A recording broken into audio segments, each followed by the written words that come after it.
me llamo Camille, soy francesa, llevo varios años viviendo en Santiago y estoy tan enamorada de Chile que, para ser completamente honesta, ya no sé si algún día podré volver a vivir como antes en París.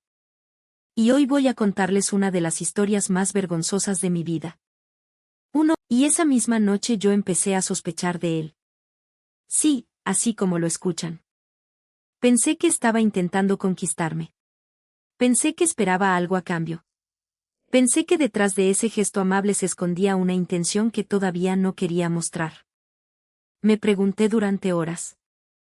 ¿Por qué pagó mi comida? ¿Qué pretende? ¿Me va a escribir esta noche? ¿Me va a invitar a salir a solas? ¿Va a usar esto después para decir que le debo algo? Pero, ¿saben qué es lo realmente impactante? Yo estaba completamente equivocada. Aquel hombre no quería nada. No estaba intentando seducirme. No esperaba una cita. No me estaba cobrando una deuda emocional.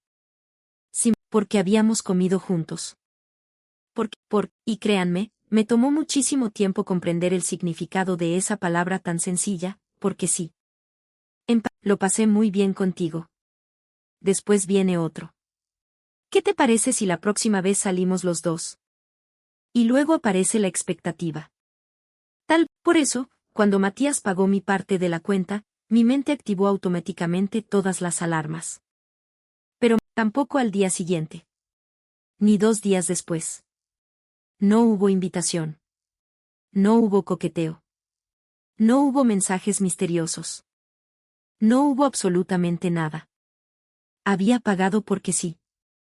Y para alguien que había vivido durante años en una ciudad donde casi todo gesto se analiza, se mide y se interpreta, aceptar aquello fue más difícil de lo que parece. Esa noche le mandé un mensaje a mi amiga Fernanda. Fer, Matías pagó mi comida, ¿tú crees que le gusto? Cuando finalmente contestó, escribió. ¿Qué? Yo pensé que no había entendido, así que insistí. Nos conocimos hoy y pagó mi cuenta, porque pagaría la comida de una mujer que apenas conoce, ¿no crees que quiere algo? Fernanda volvió a quedarse en silencio. Después apareció un mensaje breve. No, Cami. No significa nada. Yo miré la pantalla, completamente confundida. ¿Cómo que no significa nada? Entonces, ¿por qué pagó? Fernanda respondió. Porque acabas de llegar a Chile, Po. Porque estabas con nosotros. Porque quiso invitarte. La próxima vez pagas tú y listo. La próxima vez pagas tú. Eso era todo. No era una deuda. No era una condición. No, tal vez, después de tantos años viviendo en París, yo había olvidado cómo confiar en las personas. Había olvidado cómo recibir algo sin analizar inmediatamente el precio emocional que podía esconderse detrás. Pero lo verdaderamente sorprendente es que aquella comida fue solo el comienzo. Porque la historia que empezó con una cuenta pagada terminó llevándome a una casa chilena donde una mujer que no me conocía me sirvió cazuela como si yo fuera parte de su familia. Después continuó en una parada de carretera, donde una señora desconocida me pasó una sopaipilla caliente y me preguntó si estaba comiendo bien en Chile. Puede parecer una exageración. Puede que algunos digan que estoy idealizando las cosas. Pero les prometo que no estoy inventando nada. Y para que entiendan por qué esos gestos me afectaron tanto, primero tengo que contarles cómo era mi vida en Francia. En París, una comida normalmente termina con una cuenta. Cada persona paga lo suyo. No necesariamente porque seamos fríos o egoístas. En Francia, dividir la cuenta suele considerarse una señal de independencia y respeto. Si yo pago tu comida, puede parecer que espero algo. Si tú pagas la mía, puedo sentir que quedo en deuda contigo. Por eso, pagar cada uno lo suyo se considera una manera limpia y clara de evitar malentendidos. Yo dividía la cuenta incluso con mis mejores amigas. Lo hacía con mi pololo.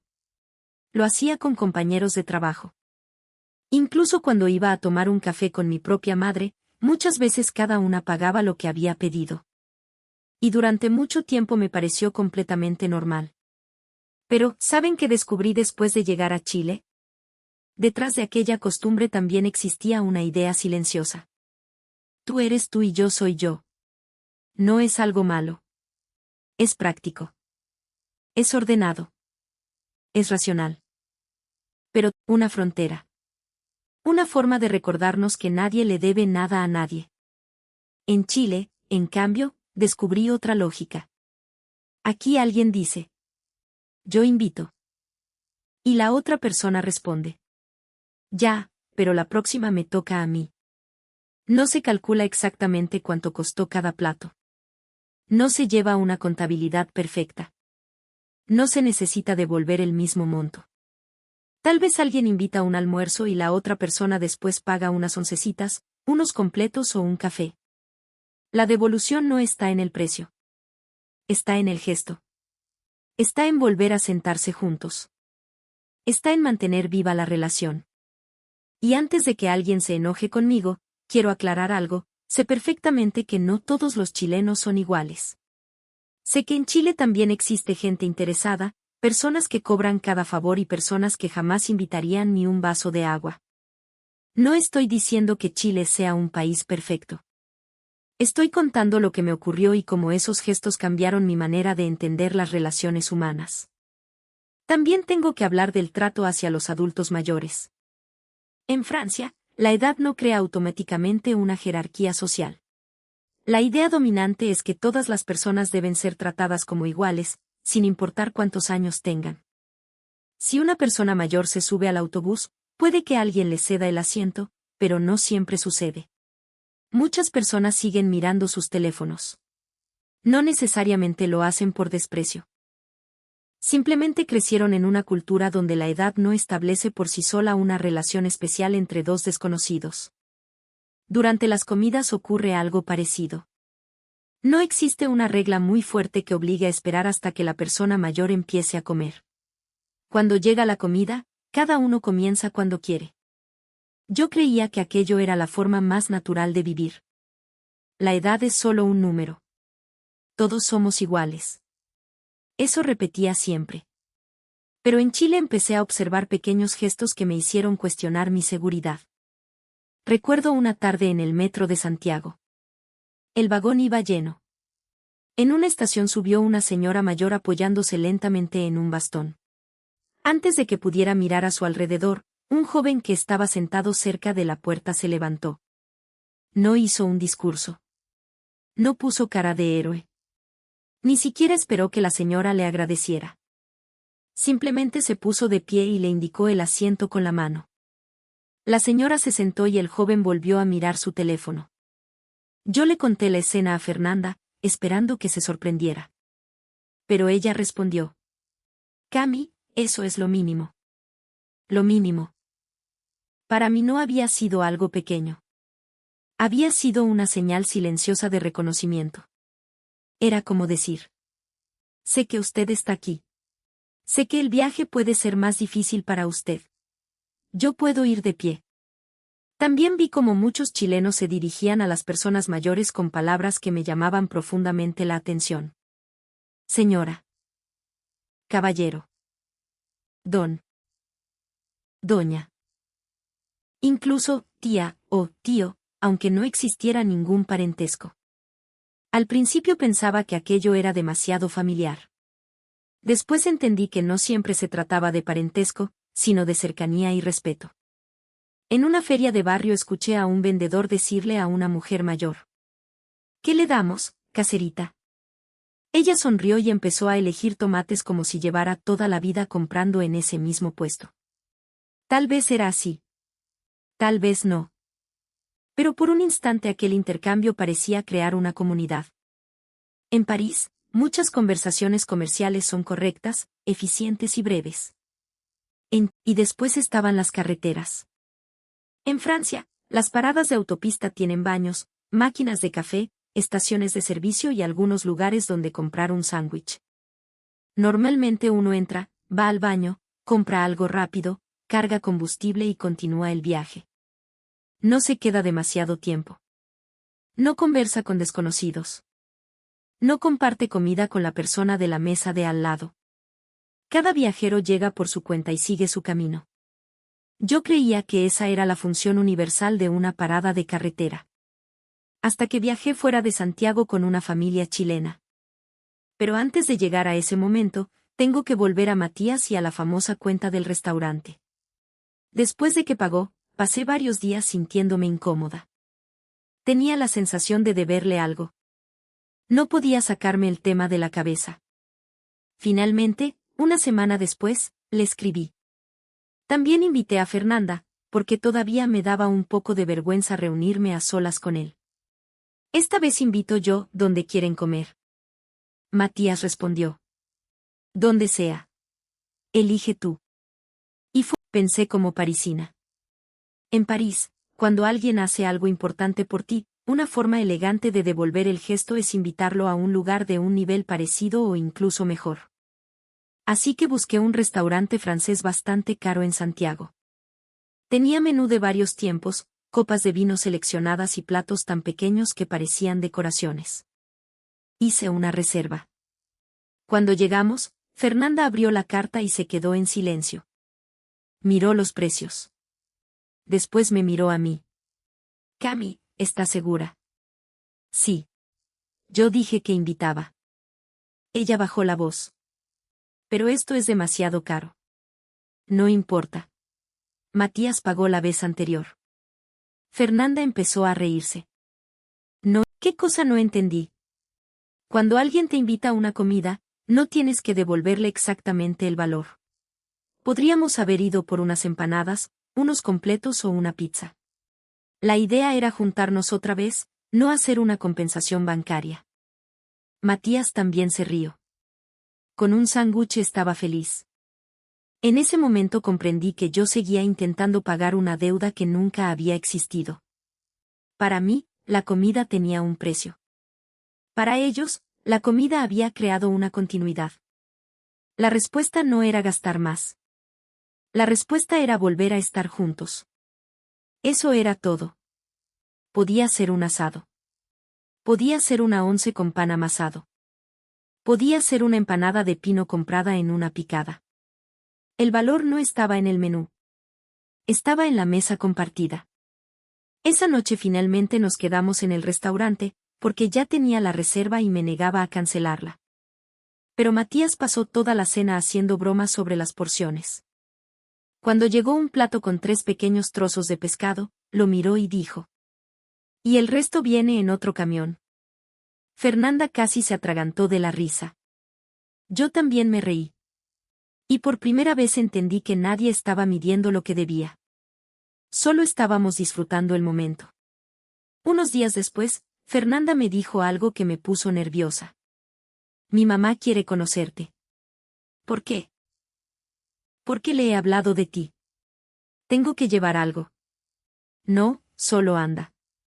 Por supuesto, no le hice caso. Compré una torta. Llegué a la casa de su madre, en una comuna tranquila de Santiago, pensando que sería una visita corta y formal. La puerta se abrió.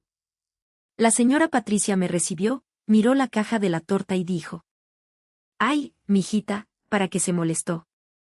Y antes de preguntarme cualquier otra cosa, lanzó la frase que cambiaría mi relación con las familias chilenas. ¿Comiste? Yo respondí que sí por educación. Ella me miró con desconfianza. ¿Pero comiste bien? Yo volví a decir que sí. Ya, igual vas a comer algo. Ni siquiera tuve tiempo de protestar. Cuando entré, la mesa ya tenía pan, pebre, ensalada chilena y una fuente con sopaipillas. Desde la cocina llegaba el olor de una cazuela.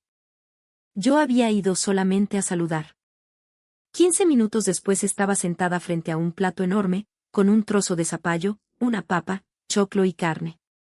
La señora Patricia me miraba esperando mi reacción. Probé la primera cucharada. Estaba caliente. Era simple. Era casera. Y, por alguna razón, sentí que todo mi cuerpo se relajaba. No era solamente el sabor. Era la forma en que había sido recibida. Yo acababa de entrar por primera vez a esa casa, pero nadie me trataba como una visita distante. La señora Patricia me preguntó si tenía frío, si mi departamento era seguro, si estaba comiendo bien, si mi familia en Francia sabía dónde vivía y si necesitaba una frazada extra para el invierno. Todo en menos de 10 minutos. Fernanda me susurró. No te asustes. Mi mamá es así. Pero yo no estaba asustada. Estaba conmovida. En París, cuando visitas por primera vez la casa de alguien, debes controlar tus movimientos. No puedes mostrar demasiada confianza. No deberías quedarte demasiado tiempo. Tienes que prestar atención a las señales para saber cuándo marcharte.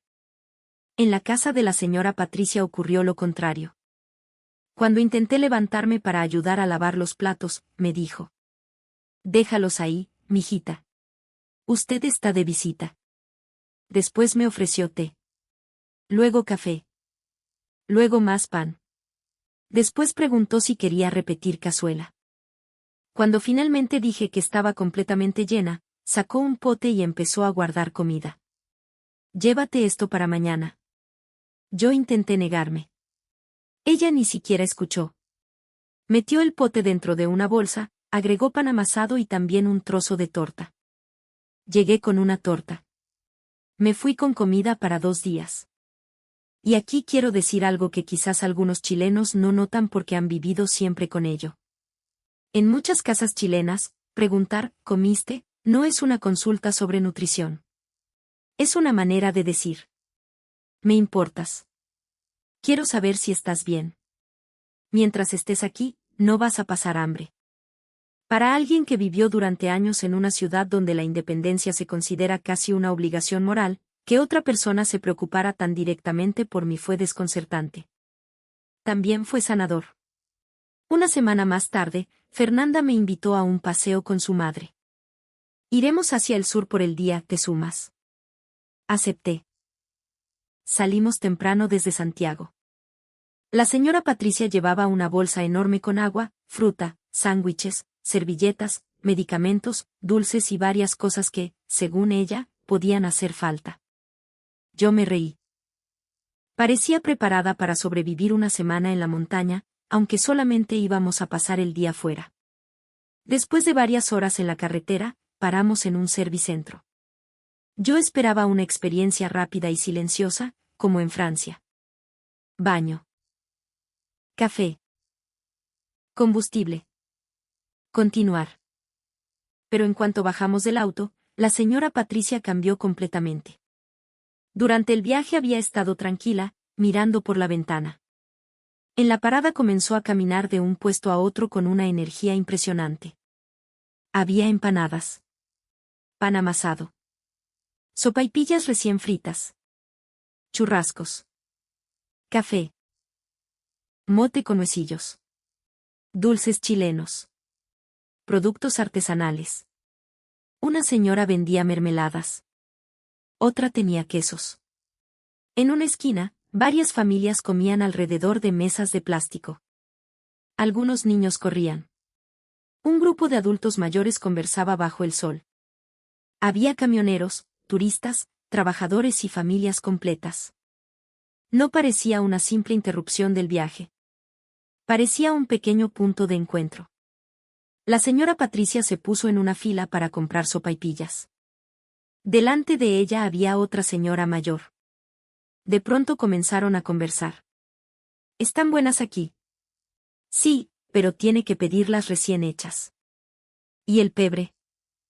Un poquito picante, pero rico. Después hablaron del clima. Después de la carretera. Después de dónde venía cada una. Yo miré a Fernanda. ¿Tu mamá conoce a esa señora? No. Entonces, ¿por qué hablan como amigas? Fernanda se encogió de hombros. Porque sí, Po. Otra vez esa respuesta. Porque sí. En París, acercarse espontáneamente a una persona desconocida puede generar sospecha. Uno piensa: ¿por qué me habla? ¿Quiere venderme algo? ¿Necesita dinero? Está intentando distraerme.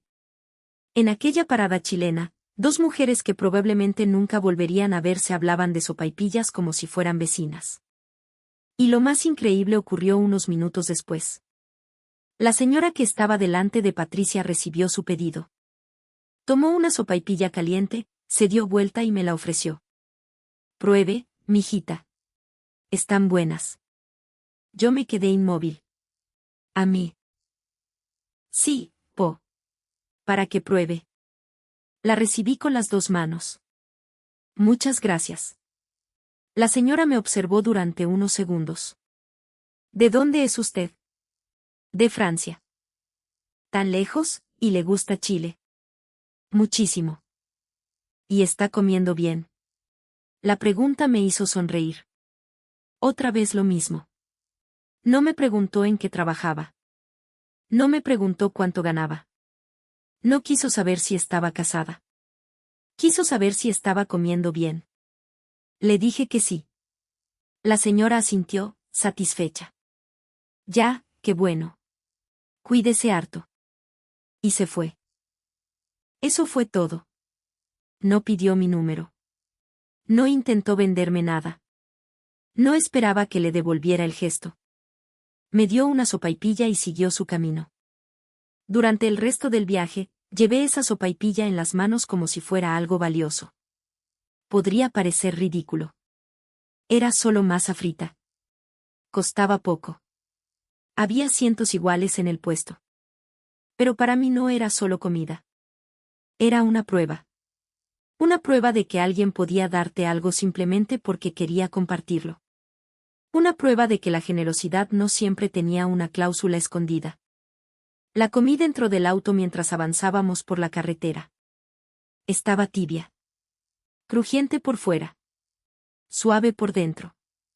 Y les juro que fue una de las mejores cosas que había probado desde que llegué a Chile. No por la receta. Por el gesto. Esa noche llamé a mi madre en Francia. Le conté todo desde el comienzo.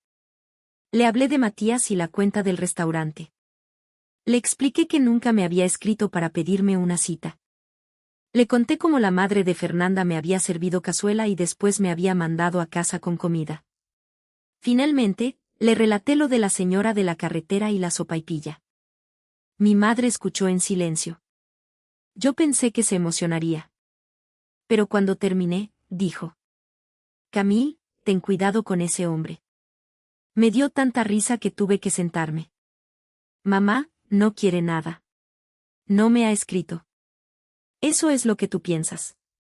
Mamá, ya pasó más de una semana. Puede estar esperando. Mi madre también era parisina. Había vivido toda su vida dentro de la misma fórmula que yo. Para ella, que una persona diera algo sin motivo era casi imposible.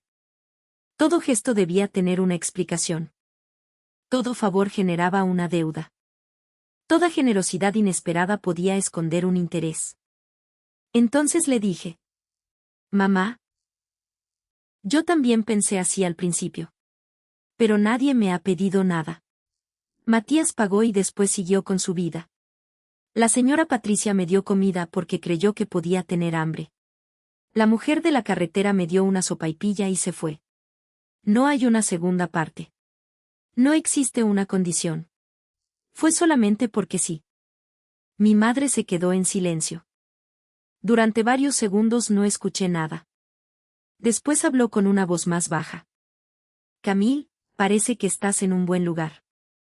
No sé por qué, pero esa frase casi me hizo llorar. La mujer que me había enseñado a desconfiar de los desconocidos estaba reconociendo que quizás existía otra manera de vivir. Parece que estás en un buen lugar. Cuando terminó la llamada, me quedé sentada en mi departamento, mirando por la ventana. Pensé en mi vida en París. Allá, cuando una persona desconocida era demasiado amable, yo me preparaba para descubrir qué quería. Si alguien me regalaba algo, empezaba a pensar cuándo me pediría el favor de vuelta. Si un hombre pagaba una cuenta, asumía que intentaría acercarse sentimentalmente. No nací pensando así. Lo aprendí. Después de años viviendo bajo esa lógica, mi cuerpo había convertido la sospecha en un reflejo. Pero en Chile, aquella fórmula comenzó a fallar una y otra vez. Matías no quería nada. La señora Patricia no esperaba nada. La mujer de la carretera tampoco. Me costó muchísimo aceptar que, porque sí podía significar realmente, porque sí. Había olvidado cómo recibir. Cómo aceptar algo sin sentirme culpable. Cómo agradecer sin convertir inmediatamente el gesto en una deuda. Cómo dejar que otra persona fuera generosa conmigo. Y lo reaprendí en Chile. Con una cuenta pagada. Con un plato de cazuela. Con una bolsa llena de pan amasado. Con una sopaipilla entregada por una desconocida en medio de la carretera.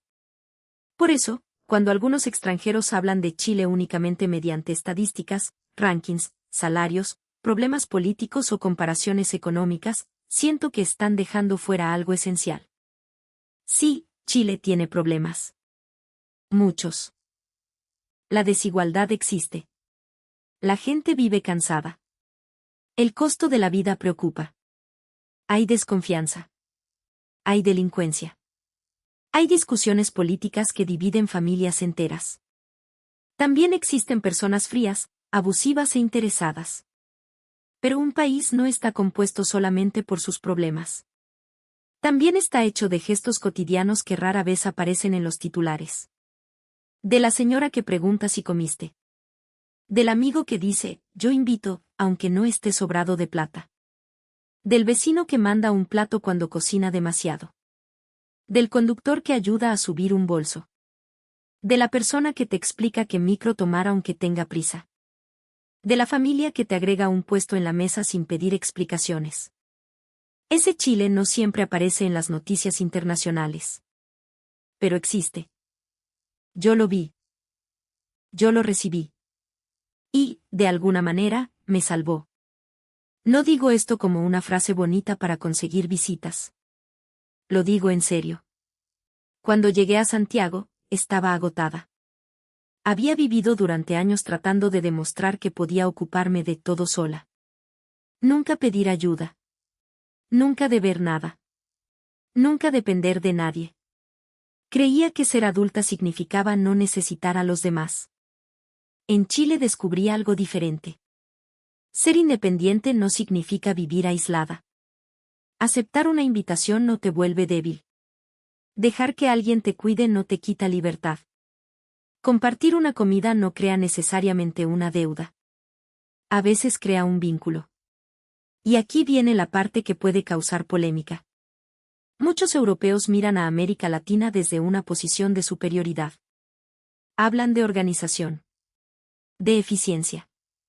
De desarrollo. De instituciones. De seguridad. Se imaginan que siempre tienen algo que enseñar. Yo misma llegué a Chile con varios prejuicios que no quería reconocer. Pensaba que Francia era más moderna. Más racional. Más avanzada en las relaciones sociales. Creía que dividir siempre la cuenta era una señal de igualdad. Que mantener distancia era respetar los límites. Que no involucrarse demasiado en la vida de los demás era una forma de educación. Y sigo creyendo que esos valores tienen aspectos positivos. Pero también descubrí que la eficiencia puede volverse frialdad. Que la independencia puede convertirse en soledad. Que respetar tanto el espacio ajeno puede llevarnos a ignorar a quien necesita ayuda. Y que la obsesión por no deber nada puede impedirnos recibir cariño. Chile no me enseñó a abandonar todo lo francés.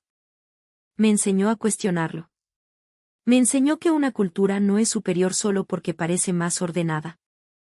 A veces una sociedad que se ve caótica desde fuera puede tener redes humanas profundamente fuertes. A veces el país considerado menos eficiente es el que consigue que una extranjera deje de sentirse sola. Pero también quiero decir algo directamente a los chilenos. Ustedes saben cuidar a los demás, pero muchas veces no saben cuidarse a sí mismos. Preguntan. ¿Comiste? Pero después ustedes mismos almuerzan cualquier cosa frente al computador. Invitan a un amigo aunque estén llegando con lo justo a fin de mes. Se preocupan por la familia, por los hijos, por los padres, por los compañeros de trabajo, pero se sienten culpables cuando descansan. He visto a chilenos ofrecer café a todo el mundo mientras ellos llevan horas sin sentarse. He visto personas decir: no se preocupe por mí. Aunque estén agotadas. He visto madres preparar comida para toda la familia y terminar comiendo frías, cuando todos los demás ya terminaron. He visto trabajadores saltarse el almuerzo porque hay mucha pega. Y sinceramente, eso me duele. Esa generosidad que entregan a los demás también deberían dirigirla hacia ustedes mismos. También pueden descansar porque sí. También pueden comer algo rico sin necesitar una ocasión especial. También pueden pedir ayuda. También pueden decir que están cansados. También merecen recibir la misma preocupación que ofrecen. La cultura de invitar, compartir y cuidar es hermosa. Pero no debería convertirse en una obligación que destruya a quien siempre está dando. Hoy sigo viviendo en Santiago. Y tengo que admitir que he cambiado. Cuando salgo a comer con amigos, ya no siento la necesidad de dividir cada peso de forma inmediata. A veces digo, yo invito esta vez. Y cuando alguien intenta transferirme su parte, respondo, déjalo, la próxima te toca a ti. Cuando una amiga visita mi departamento, le pregunto si comió. Si dice que sí, vuelvo a preguntar. ¿Pero comiste bien? Fernanda dice que ya parezco una señora chilena. También empecé a conversar con personas desconocidas. No siempre. Todavía soy parisina en muchas cosas. Pero ahora puedo hablar con alguien en una feria, comentar el clima en una fila o preguntarle a una señora cuál pan está más fresco. En Francia probablemente me mirarían con sospecha. Aquí, a veces, la conversación continúa durante 10 minutos. Y todavía me sorprende. Quizás algún día vuelva a París. Si lo hago, sé que tendré problemas. Voy a salir con mis amigas y cuando llegue la cuenta diré. Yo invito. Ellas me preguntarán si estoy loca. En una estación de servicio hablaré con alguien desconocido y probablemente pensará que intento venderle algo. Visitaré la casa de mi madre y trataré de llevarme comida en un pote. Ella me dirá que vive a 20 minutos del supermercado y que no necesita preparar nada para mí. Tal vez vuelva a sentirme extraña en mi propio país. Porque Chile modificó mi manera de relacionarme con los demás. Y no creo que pueda deshacer ese cambio. Hace poco volví a ver a Matías. Sí, el mismo hombre que pagó aquella primera cuenta. Le conté toda la historia. Le dije que durante días había pensado que intentaba conquistarme. Se quedó mirándome y después se rió tanto que casi se cayó de la silla. Cami, yo pagué porque eras la nueva del grupo. Ahora lo entiendo. Además, tú pediste una ensalada. Era lo más barato de la mesa.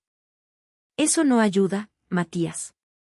Fernanda estaba con nosotros y comenzó a contarle cómo yo había reservado un restaurante carísimo para devolverle la invitación. Matías volvió a reírse. Después llegó la cuenta. La tomó antes que nadie. Esta vez pago yo.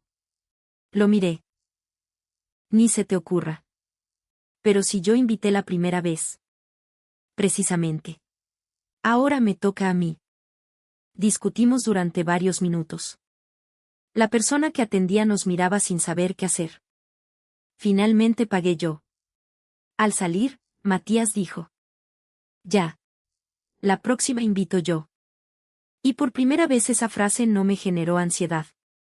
No pensé que hubiera una intención escondida. No sentí que empezara una nueva deuda. Me hizo feliz. Porque, la próxima, significa que la relación continúa. Significa que habrá otra comida. Otra conversación. Otro momento compartido. Y tal vez ese sea el verdadero significado de muchas invitaciones en Chile. No se trata de pagar. Se trata de asegurar el próximo encuentro. Todavía guardo el recuerdo de aquella sopaipilla de carretera. No tengo una fotografía. No sé el nombre de la señora que me la dio. Nunca volví a verla. Probablemente ella ni siquiera recuerda el momento. Para ella fue un gesto mínimo. Para mí fue una grieta en una muralla que había construido durante años. Esa señora jamás supo que una simple sopaipilla ayudaría a una francesa desconfiada a creer otra vez en la generosidad. La señora Patricia tampoco sabe cuánto significó aquella cazuela. Matías no imaginó el conflicto mental que provocaría pagando una cuenta. Eso es lo impresionante de los gestos pequeños. Quien los hace puede olvidarlos en minutos. Quien los recibe puede recordarlos toda la vida. Por eso quiero preguntarles algo. ¿Cuántas veces una acción cotidiana de ustedes pudo haber cambiado el día de una persona sin que se dieran cuenta? Tal vez le cedieron el asiento a alguien que estaba agotado. Tal vez invitaron un café a un compañero que estaba pasando por un mal momento.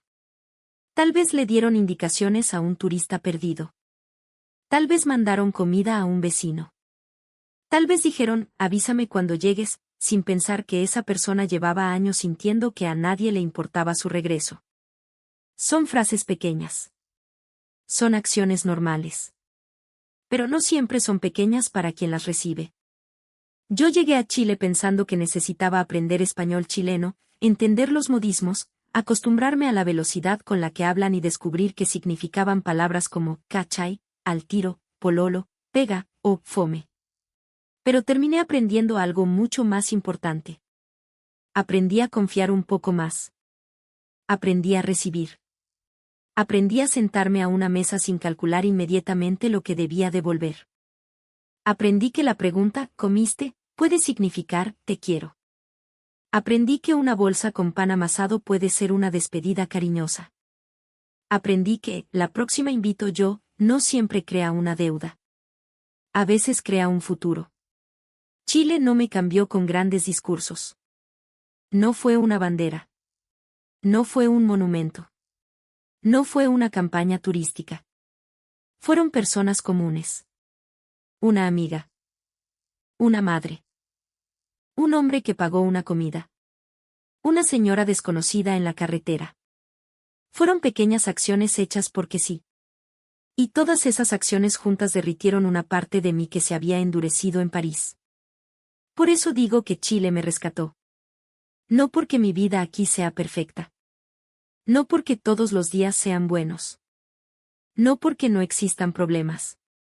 Me rescató porque me recordó que una persona puede necesitar a otras personas. Me recordó que recibir cariño no es perder independencia. Me recordó que todavía existen gestos sin cálculo. Y ahora quiero saber sus historias. ¿Cuál fue la invitación que nunca olvidaron? ¿Quién les dio un plato de comida cuando más lo necesitaban? ¿Alguna persona desconocida hizo algo por ustedes sin pedir nada a cambio? ¿Existe alguna parada de carretera donde sea obligatorio comprar empanadas, sopaipillas, pan amasado o mote con huesillos? Déjenmelo en los comentarios, porque quiero conocer ese Chile cotidiano que no aparece en las noticias, pero que vive en las mesas, en las ferias, en las carreteras y en las casas. Después de terminar este video, voy a escribirle a Fernanda. Le diré: Fer, mañana yo invito los completos. Y sé exactamente lo que responderá. Ya, pero la próxima invito yo. Antes esa frase me habría parecido el comienzo de una deuda. Ahora me parece una promesa. La promesa de que habrá una próxima vez. Y, para alguien que llegó a Chile sintiéndose sola, no existe un regalo más grande que saber que alguien te está incluyendo en su próximo encuentro. Gracias por escuchar mi historia. Gracias a todos los chilenos que, sin darse cuenta, hacen que una extranjera se sienta menos extranjera. Y gracias especialmente a quienes todavía ofrecen un plato, un asiento, una conversación o una sopaipilla simplemente porque sí. Quizás para ustedes sea algo normal. Pero para alguien que viene de muy lejos, puede significar el mundo entero.